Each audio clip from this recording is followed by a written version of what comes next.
저는 그런 프로그램의 애청자이기도 한데요. 프로그램을 보다 보니 제 가정사도 만만치 않게 특별하다는 것을 느끼게 돼요. 이렇게 사연을 보내봅니다.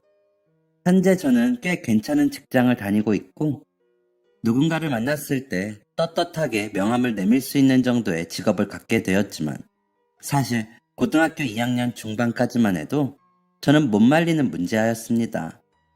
저의 방황은 꽤 이른 나이에 시작되었어요. 제 기억이 맞다면 초등학교 2학년 때 어머니가 집을 나가면서부터 시작되었던 것 같네요. 어머니가 집을 나간 날 저는 어떤 이상한 점도 찾지 못했습니다. 어머니는 평소처럼 저에게 별 관심 없으셨고 하루 종일 누군가와 통화하기 바쁘셨죠. 평소와 다름없이 저녁으로는 냉장고에 조금 남은 반찬들과 냉동된 밥을 돌려 먹었고 옆집 친구네에서 한참을 놀다 집에 돌아오니 어머니가 계시지 않았습니다. 어머니는 이따금씩 밤마다 마시러 나가곤 하셨기 때문에 저는 어머니를 찾으려고 노력하지 않았어요. 그냥 조용히 방에 들어가서 잠을 청했죠. 하지만 그 다음날 왜인지 저녁 시간이 되기 전에 들어온 아버지는 저를 앉혀두고는 이제 엄마랑 같이 안 살 거다 라는 이야기를 하셨습니다. 별 감흥 없이 아버지의 말에 고개를 끄덕인 저는 여느 때와 다름없이 학교를 가고 집에 와서 밥을 먹는 하루하루를 보냈습니다. 아니, 보내려고 했습니다. 제 방황의 시작은 이때부터 시작이었어요. 어머니가 집을 나간 지 일주일쯤 되었을 때였을까요? 학교에 등교해보니 친구들이 저를 두고 수군거리는 게 느껴졌습니다. 처음에는 애써 무시하려고 했지만 어린 나이에 저에게는 그것이 참 어려웠습니다. 듣고 싶지 않았지만 듣게 된 친구들의 대화의 주 내용은 집을 나간 저희 어머니에 대한 것이었어요. 친구들은 저희 어머니가 집을 나간 이유에 대해서 여러 가지 가정을 세우고 있었습니다. 저나 친구들이나 고작 9살 배기 꼬맹이였기 때문에 친구들이 뱉은 말들은 아마 친구들의 집에서부터 비롯된 것이었겠죠. 저희 동네는 꽤 작은 크기였거든요. 저희 어머니가 집을 나가셨다는 것과 제가 알지 못하는 어른들의 사정을 친구들의 어머니 아버지들은 다 알고 있었을 것입니다. 친구들은 자신들이 하는 이야기가 저에게 들리는지 안 들리는지 개의치 않고 이런저런 이야기를 했어요. 쟤네 엄마 큰 잘못을 저질러서 경찰 아저씨가 잡아간 거래. 지금쯤 교도소에서 콩밥 먹고 있을 거라던데? 아니야, 내가 들었는데 아파서 죽은 거랬어. 야, 아니야. 쟤네 엄마 다른 아저씨랑 살라고 몰래 도망간 거래. 어린 나이에 저는 이런 이야기를 온전히 이해할 수 없었습니다. 아마 이 말을 뱉은 친구들도 마찬가지였겠죠. 하지만 이해하지 못했다고 상처를 받지 않았던 것은 아니었습니다. 저는 어느새 아이들 사이에서 외톨이가 되었고 세상 모든 것에 불신을 가지게 되었어요. 세상 돌아가는 이치를 조금 깨우친 후에는 아버지에게 어떤 문제가 있어서 어머니가 집을 나간 건 아니었다는 사실을 알게 되었습니다. 어머니는 바람이 나서 집을 나간 게 맞았어요. 아버지는 어머니에게 통보식으로 이혼을 요구받으셨고 이미 집까지 나간 어머니를 붙잡을 순 없다고 하셨죠. 아무튼 작은 동네에서 엄마의 외도라는 꼬리표를 달게 된 저는 딸은 엄마 팔자를 담는다더라 라는 편견까지 얻으며 성장해갔습니다. 하지만 저는 결코 주눅들지 않았어요. 오히려 저를 따돌리는 친구들과 저를 무시하던 동네 어른들에게 더 강하게 대했죠. 저의 그런 행동이 자격지심과 피해의식에서 비롯된 것이라는 사실을 알게 된 건 아주 나중의 일입니다. 전 저를 가지고 뒷말을 하는 것 같은 친구가 보이면 그 친구의 멱살을 잡고 주먹질을 했고 이런 행동은 죄 없는 친구를 다치게 하기에 이르렀습니다. 또 시내에 나가서 동네 어른들이 저를 보고 수군거리면 장사하는 집에 가판대를 엎어버리기도 했죠. 저의 도를 넘는 행동이 늘어나면 늘어날수록 저에게 달렸던 엄마가 바람나서 집 나간 애라는 꼬리표는 사라지고 금수만도 못한 버릇없는 계집아이라는 꼬리표가 달리게 되었습니다. 저에게서 바람난 엄마의 흔적이 사라진다는 건 나름 괜찮은 일이었어요. 그래서 저의 우악스러운 행동은 점점 심해져 갔습니다. 그렇게 지내다 보니 저를 따르는 무리들이 생겼고 저는 일명 동네 깡패로 소문이 나 있었죠. 파출소도 내 집 드나들듯 다녔어요. 그곳에서 근무하시는 경찰관님들이 제 아버지의 번호를 외우고 계실 정도였으니 말 다 했죠. 이쯤 되니 저희 아버지는 어떤 분이셨을지 궁금하실 것 같네요. 저희 아버지는 좋은 분이십니다. 이렇게 좋은 사람이 세상에 또 있을까 싶을 정도로 좋은 분이세요. 가정에 충실하고 직장에 충실하고 성실한 분이시죠. 아버지로서도 마찬가지였습니다. 다정하고 사랑이 넘치는 분이셨다고는 말 못하겠지만 그렇다고 못된 아버지는 아니었어요. 그저 사랑받아본 적 없어서 사랑을 표현할 줄 모르는 우리네 아버지의 모습 그대로인 분이십니다. 하지만 너무나 어렸고 어머니의 사랑마저 받아본 적 없었던 제가 그런 아버지의 마음을 이해할 수 있었을 리가 없었죠. 저는 사고를 쳐서 파출소에 잡혀있는 저를 데리러 온 아버지에게 발길질을 하고 의자를 집어던지는 등 자식으로서 또 사람으로서는 해서는 안 되는 행동도 많이 저질렀습니다. 하지만 그런 저에게 아버지는 단 한 번도 소리를 지르거나 손찌검을 하신 적이 없어요. 그저 내가 잘못했다. 그러니 그만해라. 라는 말만 하실 뿐이었죠. 차라리 아버지가 윽박 지르시거나 화라도 내시면 좋겠는데 제 눈에는 아버지가 답답해 보이기만 했고 저의 마음속 응어리는 풀어지지 않은 채 그렇게 쌓여만 갔습니다. 무엇을 향한 분노인지도 모른 채 세상을 향한 원망만 쏟아내던 저는 그렇게 고등학생이 되었습니다. 제가 입학한 고등학교는 제가 살던 동네에서 인구 규모도 크고 학군도 잘 잡혀있는 곳이었어요. 저는 멋모르는 어린아이였기 때문에 주변을 살펴볼 생각은 못하고 고등학생이 되고 나서도 대장질을 할 생각뿐이었습니다. 그런데 중학생 때까지만 해도 저를 따르던 아이들이 중학교를 졸업하고 난 후 연락이 안 되더니 입학 후엔 제 연락을 비롯해 제 부름마저도 무시하더군요. 그 이유를 묻는 제게 아이들은 우리도 이제 고등학생이잖아. 언제까지 그렇게 살 순 없지. 그동안 우리가 너를 따르긴 했는데 이제는 그럴 일 없을 테니까 너도 정신 차리고 공부 좀 해. 라고 이야기했습니다. 그래도 친구라고 믿었던 아이들이었기 때문에 배신을 당했다고 여긴 저는 그 자리에서 또 한바탕 주먹질을 하고 다른 무리들을 이루게 되었습니다. 동네도 커졌고 학군도 좋은 곳이었지만 문제 있는 아이들은 있었기 때문에 저는 한 무리에 속할 수 있었어요. 하지만 예전처럼 동네 대장 노릇을 하지는 못했습니다. 그저 일진이라고 하는 무리에 겨우 속해 소속감을 느끼는 정도밖에 하지 못했습니다. 진정한 우정, 친구 간의 애정, 그런 것은 바란 적도 없고 바랄 수도 없었습니다. 그저 저와 같은 무리에 속해 있는 아이들 모두가 마찬가지였을 거예요. 함께 모여 무리를 이루고 다른 학생들 위해 군림하는 우월감이 그들과 저의 전부였으니까요. 그렇게 저는 고등학교 입학 후 1년이라는 세월을 선배들의 심부름과 동급생 중 서열이 높은 아이의 시종 역할로 채워 넣었습니다. 물론 제 힘으로만 되지 않는 일은 다른 동급생들을 시키기도 했죠. 참, 지금 생각해도 부끄러운 과거네요. 이렇게 망나니처럼 살던 제가 새 인생을 살게 된 건 나영이와의 만남 덕분입니다. 나영이는 2학년 1학기 첫날 서울에서 저희 반으로 전학 온 아이였어요.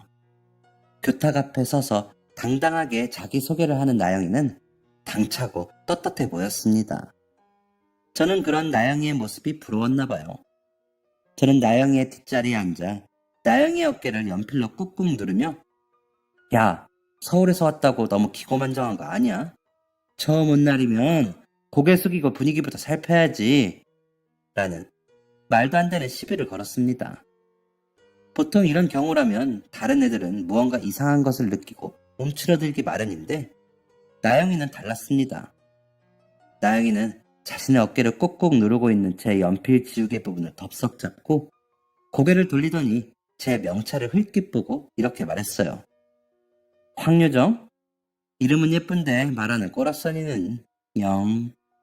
이 말을 끝으로 잡고 있던 연필을 밀치듯 놓은 나영이는 저에게 언제 그렇게 차가운 말을 했냐는 듯 다른 아이들과 하하호호 떠들었습니다.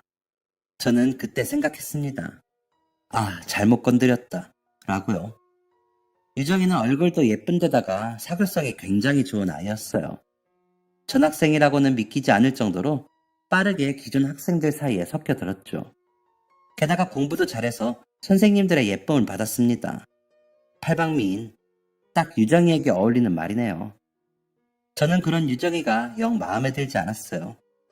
그래서 일부러 유정이에게 짓궂은 행동을 많이 했습니다. 하지만 유정이는 그런 제가 보이지 않는다는 듯이 아무렇지 않게 행동했어요. 그렇게 일방적으로 유정이에 대한 앙심을 키워가던 중 제 인생을 바꾸는 사건이 일어났습니다. 어쩌다 그런 이야기가 나왔는지는 기억나지 않습니다. 또렷하게 기억나는 것은 저와 어울렸던 무리의 한 아이가 어디선가 듣고 온 제 어머니에 대한 이야기를 먼저 꺼냈다는 것이에요. 야, 니네 엄마 바람나서 집 나갔다며? 분명 저를 조롱하는 말투와 태도였습니다. 이에 저는 그만하라는 의사표시를 분명히 했지만 그 아이의 태도는 여전했어요. 얼마나 남자가 좋으면 지 새끼도 버리고 집을 나가? 여자가 애를 낳으면 모성애라는 게 생긴다는데 너네 엄마는 그딴 것도 없었나 보다. 이후에는 주변 아이들마저 이런 말에 동조하기 시작했어요. 그러니까 아무리 남자한테 미쳐도 그렇지 보통 자기 자식은 데려가지 않냐? 야, 네 인생도 진짜 불쌍하다. 불쌍하다고 말은 했지만 정말 저를 안타깝게 생각하는 말투는 아니었습니다. 어디 한번 당해보라는 고약한 심보가 그대로 느껴지는 말투였죠. 그런데 여기까지는 참을 수 있었습니다. 그동안 들으면서 자라온 이야기니까요. 하지만 처음 이 이야기를 꺼낸 아이의 입에서 나온 말은 저를 도저히 참을 수 없게 만들었습니다. 그 말에 별다른 타격을 받지 않아 하는 제가 꼴보기 싫었던 그 아이가 최후의 수단으로 제 아버지를 들먹였기 때문이죠. 아, 알만하네. 얘 지금 아빠랑 둘이 산다고 하지 않았어? 이 정도면 니네 아빠한테 문제 있는 거 아니냐? 아내 패는 남편, 자식 패는 아빠. 뭐 그런 막장 가족들 있잖아? 아, 아니지. 돈을 못 벌었었나? 그래서 못 견디고 집 나간 거 아니야? 한 번도 본 적 없는 저의 아버지를 들먹이며 자기네들끼리 깔깔거리는 일진 무리들을 보며 저는 분노를 참을 수가 없었습니다. 그렇게 의자를 박차고 일어나려는 순간 제 뒤에서 앙칼진 유정이의 목소리가 들렸어요. 이 미친년들이! 유정이의 고함을 들은 다른 아이들은 뭐 하냐는 듯 유정이를 노려보았고 이후에는 온갖 욕설이 섞인 개싸움이 이어졌습니다. 저는 유정이 같은 모범생이 대체 왜 이런 행동을 하는 건지 이해하지 못하며 상대 아이들과 싸울 뿐이었죠. 교실에서 있었던 싸움은 선생님들의 개입으로 일단락되었고 각자 반성문을 써서 제출하고 교내 봉사를 하는 것으로 정리되었습니다. 사실 징계를 받을 만한 사안이었는데 유정이가 워낙 선생님들의 신임을 받고 있던 학생이다 보니 가볍게 끝날 수 있었던 것이죠. 그날 이후 저는 일진 무리에서 완전히 배제되었고 왕따가 되고 말았습니다. 저는 소속감만으로 학교 생활을 하던 사람이었기 때문에 친구들 사이에서 투명 인간 취급을 당하는 걸 너무 힘들어했어요. 그래서 점차 학교를 나가지 않게 되었습니다. 그렇게 학교를 나가지 않았던 날 저는 동네에서 우연히 유정이를 보게 되었습니다. 분명히 학교를 가야 할 시간인데 유정이가 동네에 있다니 의아했죠. 유정이는 저를 발견하자마자 환하게 웃으며 손을 흔들었습니다. 야, 오나영! 하지만 저는 저를 향해 성큼성큼 걸어오는 유정이를 피해 도망치고 말았어요. 하지만 유정이는 도망치는 저를 너무나 손쉽게 따라잡았습니다. 뭐야, 왜 도망을 가? 사람을 봤으면 인사를 해야지. 학교 밖에서 보니까 얼마나 반갑냐. 그나저나 너도 이 동네 사는 줄은 몰랐네. 너 왜 요즘 학교 안 와? 저번에 애들이랑 싸운 것 때문에 그래? 야, 걱정하지 말고 학교 와. 내가 있잖아. 유정이는 할 말이 많았는지 저를 옆에 앉혀두고 온갖 이야기를 꺼내두었습니다. 첫 만남 때 제가 유정이에게 한 말이나 그동안 제가 유정이를 못살게 굴었던 건 모두 잊은 것처럼 말이죠. 나름 양심의 가책이라는 것을 가지고 있던 저는 유정이에게 조용히 물었습니다.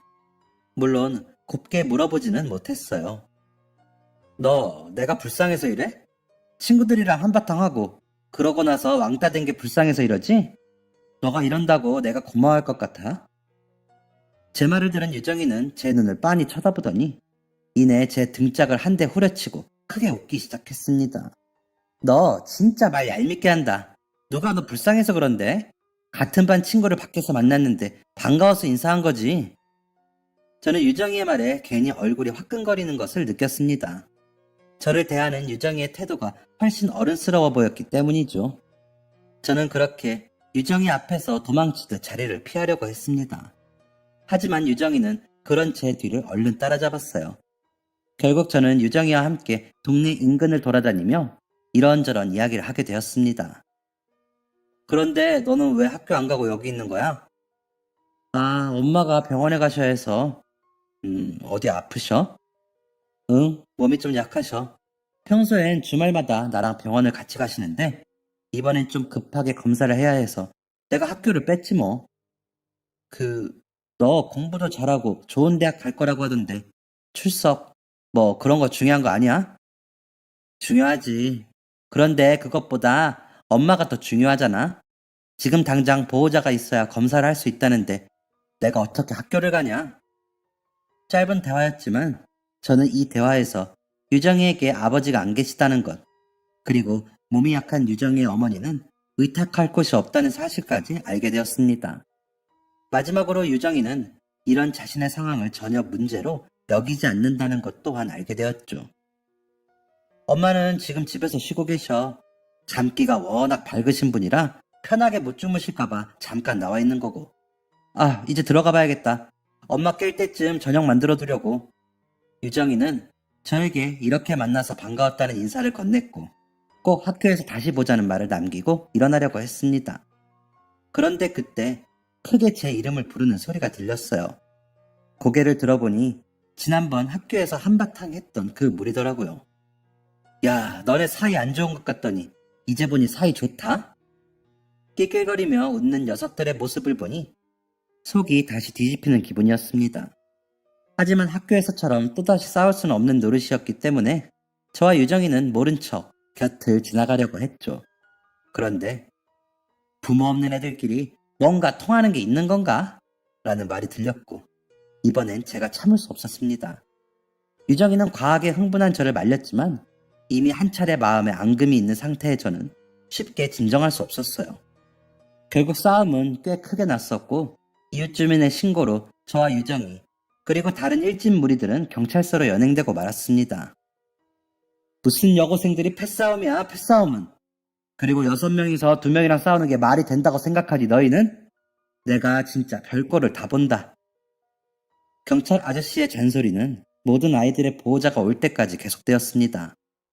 양측의 부모님들과 학교 선생님들까지 모두 동원되고 나서야 경찰서에서 빠져나올 수 있었던 저와 유정이는 어두워 보이는 아버지, 어머니의 손에 이끌려 저녁을 먹으러 가게 되었어요.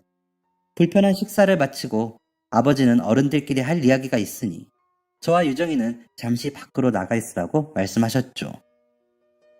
저는 잠자코 유정이와 나와 멍하니 앉아 있었습니다. 그런데 그 침묵을 깬 건 다름 아닌 유정이었어요.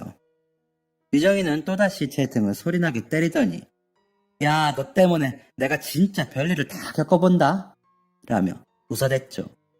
저는 유정이를 미친 건가 라는 표정으로 바라보았지만 유정이는 웃음을 멈출 생각이 없었습니다.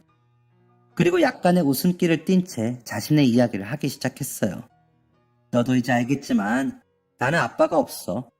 재작년에 병으로 돌아가셨거든.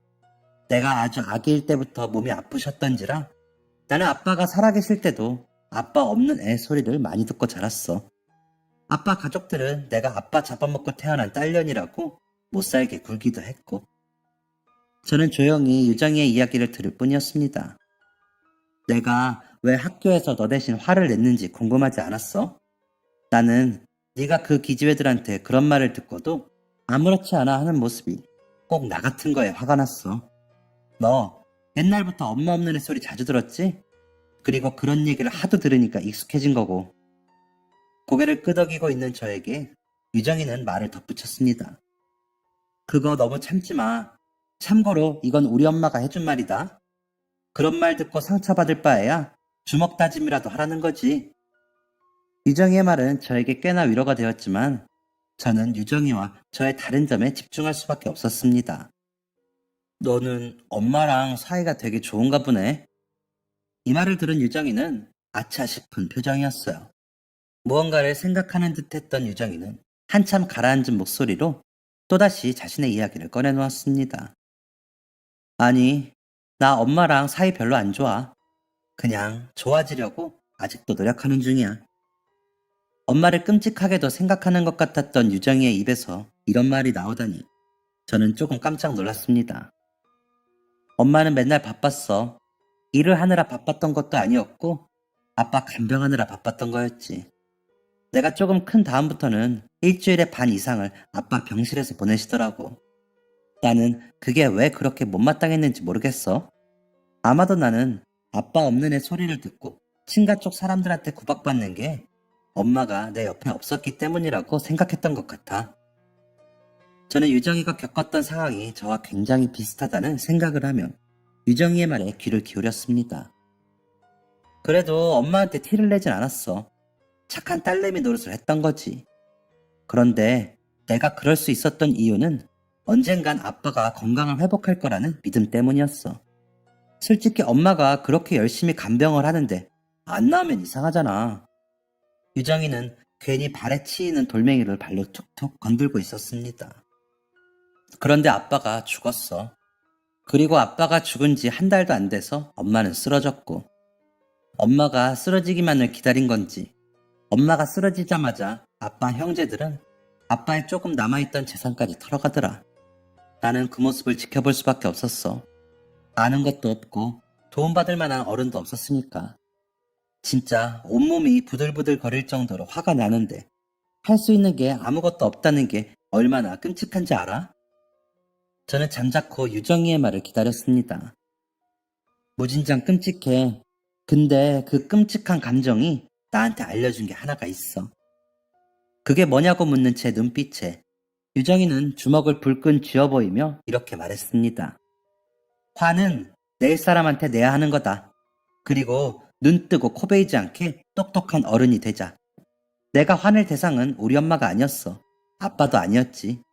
아빠는 원치 않게 아팠을 뿐이었고 엄마는 그런 아빠를 너무 사랑했을 뿐인 거야. 나쁜 건 아빠가 죽길 바랬다는 듯이 행동한 아빠의 가족들이었던 거고. 그래서 난 엄마를 미워하는 것을 멈추기로 했어. 그리고 화를 낼 사람한테 내기로 했지. 너를 도와준 것도 이런 이유 때문이야. 그럼 너가 공부를 열심히 하는 것도 그런 이유 때문이야? 야, 당연하지. 아빠 재산은 그렇게 털렸고 엄마도 가진 거 하나 없고 내가 뭘로 성공할 수 있겠냐? 가진 건 머리뿐인데 이거라도 열심히 굴려야지. 유정이의 말을 들은 저는 한없이 부끄러워지는 감정을 느꼈습니다. 나는 세상에 대한 자격지심과 피해의식으로 똘똘 뭉쳐서 온 세상을 적으로 만들고 있었는데 유정이는 무엇을 위해 어떻게 살아야 하는지 확실한 목표를 가지고 있었으니까요. 엄마한테 화내는 걸 멈추니까 보이지 않던 게 보이더라. 엄마는 나한테 관심이 없는 사람인 줄 알았는데 너네 아빠 이제 진짜 죽었다며? 라고 나를 놀리는 애들이 있는 걸 보고 그 애들 집까지 쫓아가서 걔네들 엄마랑 엄청나게 싸우시더라. 나는 우리 엄마가 그렇게 소리 지르는 거 처음 봤잖아. 근데 그때 우리 엄마 몸이 안 좋아서 약을 한 봉지씩 달고 살았었거든. 약 때문에 온몸이 퉁퉁 부어 있으면서도 우리 딸한테 사과시키세요 라고 소리 지르시더라고. 그리고 나와서는 저런 말 때문에 상처받지 말고 너도 한 소리 해 라고 으름장을 놓는데 솔직히 좀 감동이었어. 가만히 이야기를 듣고 있는 저에게 유정이는 마지막으로 이런 말을 남겼습니다. 그러니까 너도 너희 아버지 너무 미워하지 마. 너가 한꺼풀 걷어내서 보면 새롭게 보이는 너네 아버지의 모습이 있을 거야. 이 말을 끝으로 유정이는 엉덩이를 털어내며 일어났고 저에게 물었습니다. 나는 눈 뜨고 코 베이는 사람들이 없도록 변호사가 될 거야. 너는? 부끄럽게도 저는 유정이의 말에 대답할 수 없었습니다. 저는 한 번도 미래에 대해 생각해 본 적이 없었거든요. 가만히 앉아있는 저에게 유정이는 없으면 지금부터 생각해보자. 일어나. 너네 아버지 나오신다. 라고 말하며 제 손을 이끌었죠. 저는 그날 밤 집으로 돌아가서 꽤 깊은 사색의 시간을 가졌습니다. 그날은 제 인생이 뒤바뀐 날이었어요. 저는 그 다음 날부터 손에서 놓았던 책을 다시 잡았습니다. 초등학생 때부터 놓은 공부를 따라가는 게 정말 쉽진 않았지만 다행히 공부머리가 없는 건 아니었던 터라 고등학교 2학년 겨울방학이 시작되던 시점에는 중학교 진도까지 마칠 수 있었습니다. 유정이의 도움이 컸죠. 저는 매일매일 유정이와 함께 공부를 하며 우정을 쌓아갔습니다. 경찰서에서 한 번 만났던 경험이 있던 저희 아버지와 유정이의 어머니도 저희에게 응원을 아끼지 않으셨죠. 당연히 아버지와의 관계도 좋아졌습니다. 유정이의 말대로 저도 모르게 생긴 아버지에 대한 선입견을 덜어내니 아버지의 애정과 사랑이 보이더라고요.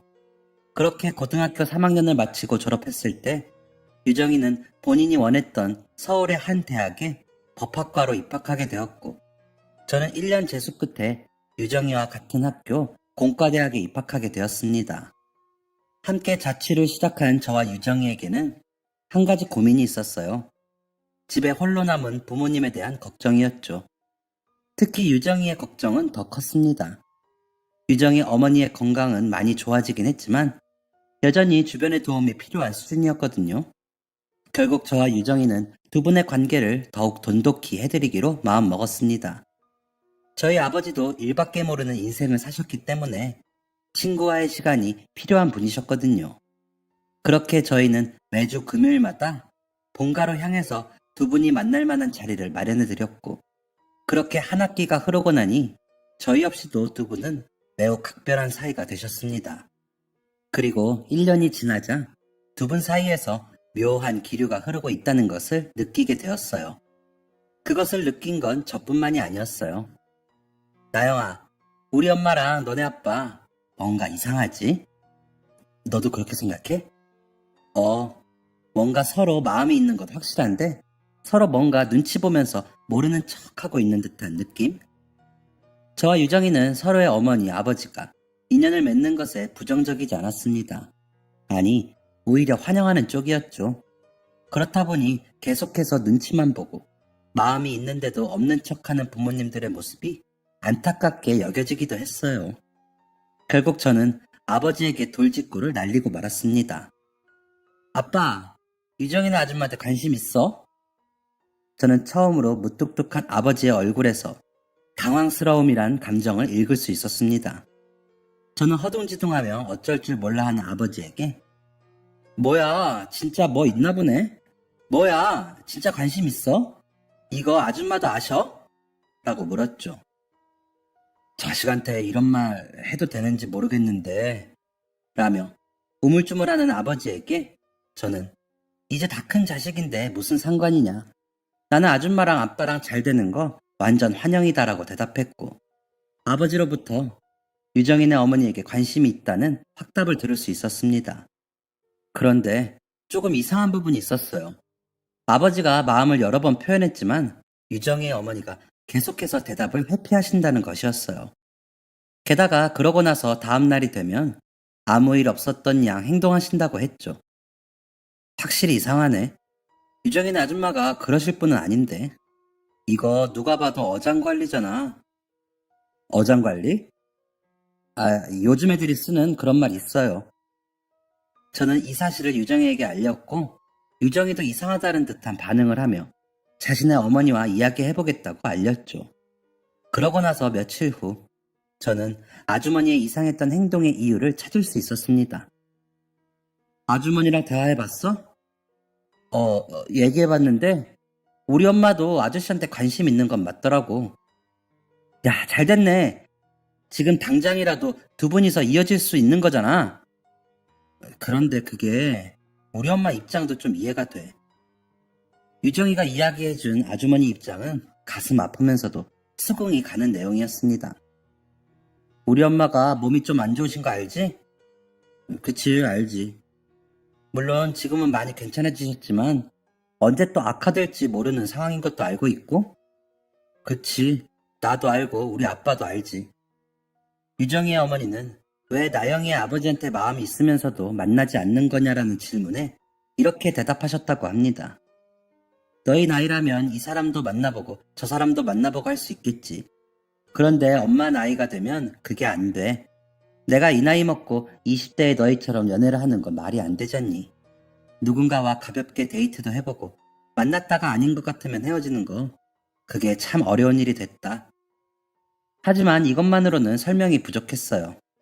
저와 유정이가 보기에 두 분의 마음은 꽤 깊어 보였거든요. 그게 정말 다야?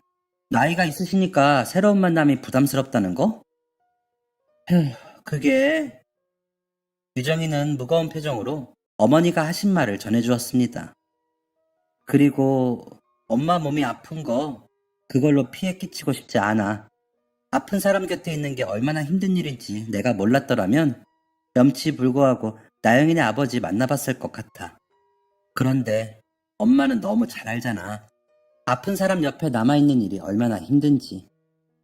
결국 유정이의 어머니는 자신의 건강이 저희 아버지에게 민폐가 될까봐 걱정하고 계신 것이었어요. 게다가 엄마는 아빠 간병을 하다가 병을 얻었으니까 너희 아버지도 혹시 그렇게 되실까봐 걱정하고 있는 것 같아. 여기까지 들었는데 저희가 무엇을 더 어떻게 할 수 있었겠어요? 결국 저희는 두 분을 이어드리는 걸 포기하고 두 분이 그저 좋은 친구로라도 남기를 바라고 있었습니다. 아버지도 유정이 어머니에게 이야기를 들었는지 상황을 아시는 눈치였죠. 그런데 이런 두 분의 관계를 뒤집을 만한 사건이 벌어졌습니다. 저와 유정이는 2학년 1학기 기말고사를 마치고 종강의 기쁨을 만끽하는 중이었습니다. 그런데 그때 유정이에게 한 통의 전화가 걸려왔어요. 전화를 받은 유정이의 표정은 급격하게 굳어지더니 이내 전화를 끊은 유정이는 곧 울 것 같은 목소리로 저에게 말했습니다. 나영아, 어떡해. 우리 엄마 쓰러졌대. 저는 극도로 불안해하는 유정이를 이끌고 병원으로 향했습니다. 병원에서는 유정이의 어머니가 간 이식이 필요한 상황이라고 말했어요. 지금 당장 일상으로 복귀하는 건 무리라고 판단되고 입원해서 약물 치료를 받으며 몸을 안정시키고 이식자를 찾아서 이식을 진행하는 게 좋을 것 같습니다.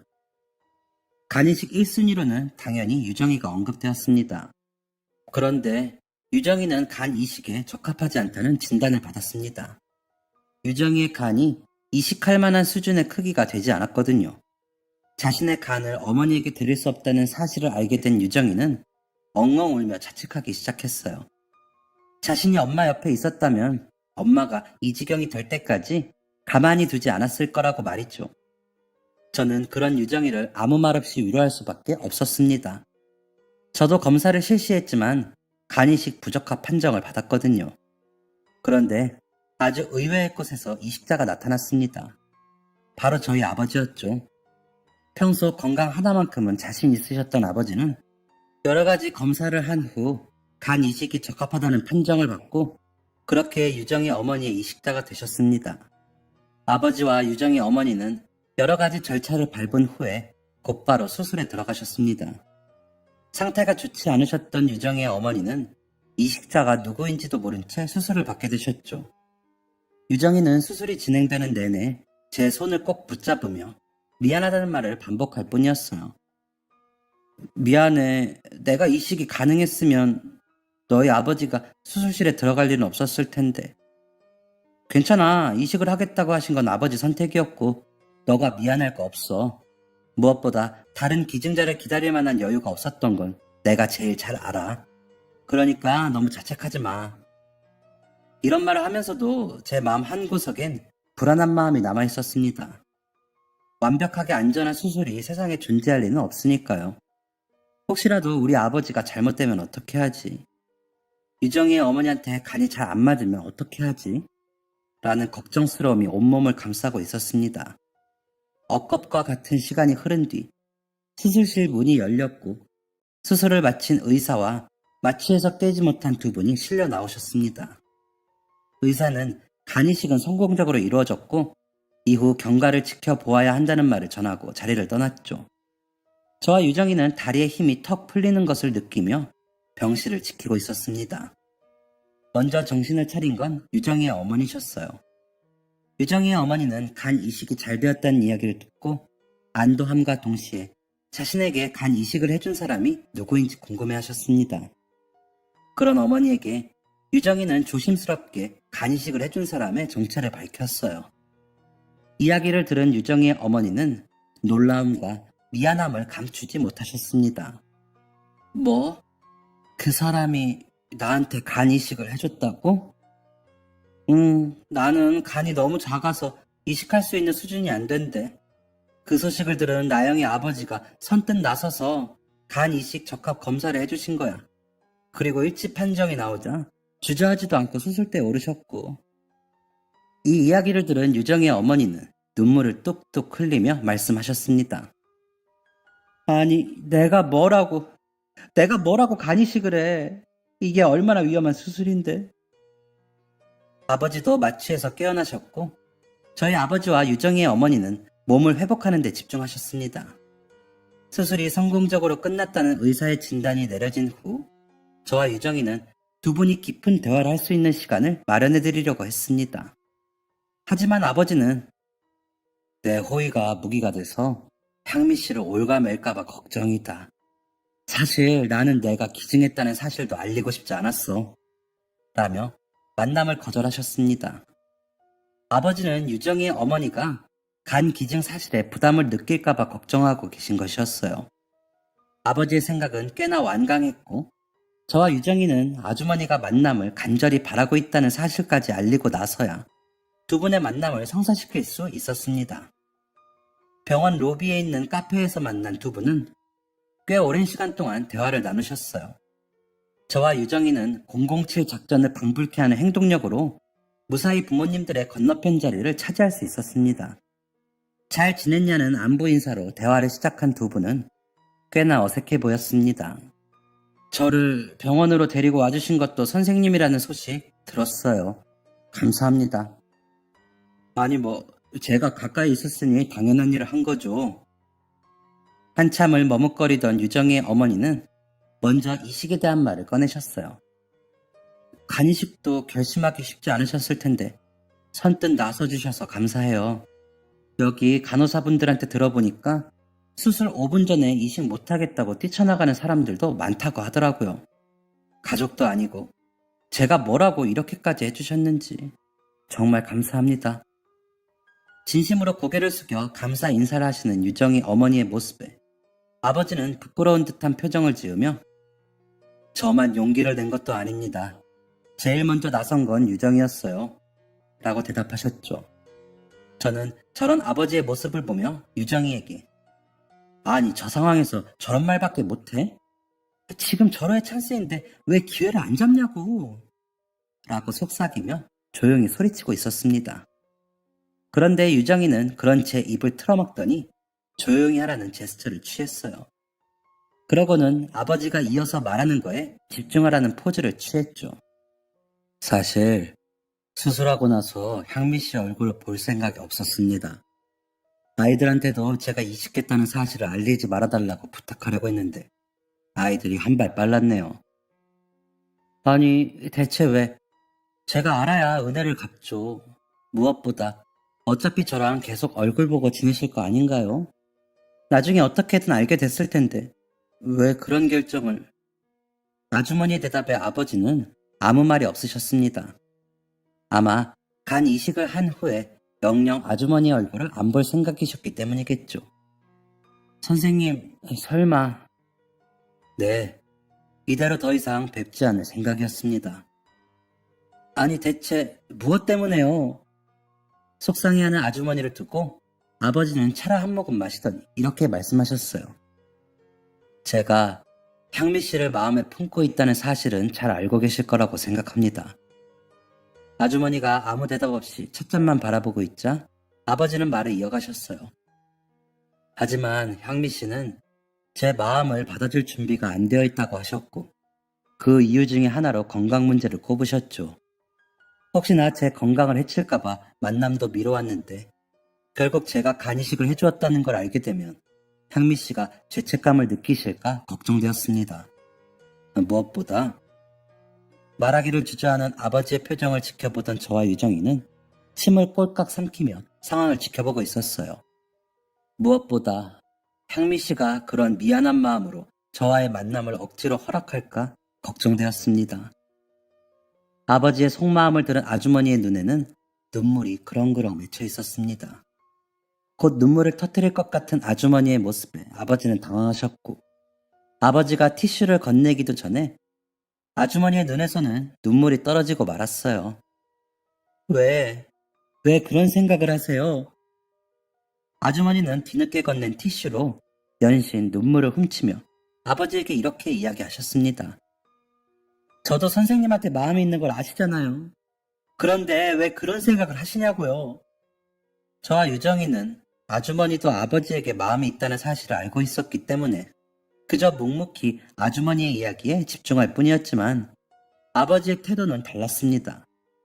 아버지는 그게 무슨 소리냐는 마음을 숨기지 못하며 당황스러운 표정을 짓고 있었어요. 그런 아버지의 표정에 당황한 건 저와 유정이뿐만이 아니었습니다. 아주머니는 아버지의 표정을 보고는 설마 모르고 계셨어요? 라고 물으셨고, 질문에 고개를 끄덕이는 아버지를 보며 뒤로 넘어가실 지경이었습니다. 아주머니가 아주머니의 사정을 알고 계시는 것 같다는 제 짐작은 완전히 잘못된 것이었죠. 아버지는 아주머니가 자신에게 이성적인 관심도 없을 뿐더러 건강 문제로 누군가를 만날 수도 없다고 말씀하셨으니 관계의 진전을 위해 다른 노력을 하지 못하셨던 것이었어요. 그럼 그동안 저를 대체 어떤 여자로 생각하신 거예요? 라고 묻는 아주머니의 물음에 아버지는 왜 안 되는지 이유도 설명해 주셨으니 더 이상 바랄 게 없다고 생각했고 이렇게 곁에 있는 것으로 만족하려고 했습니다. 라고 대답했습니다.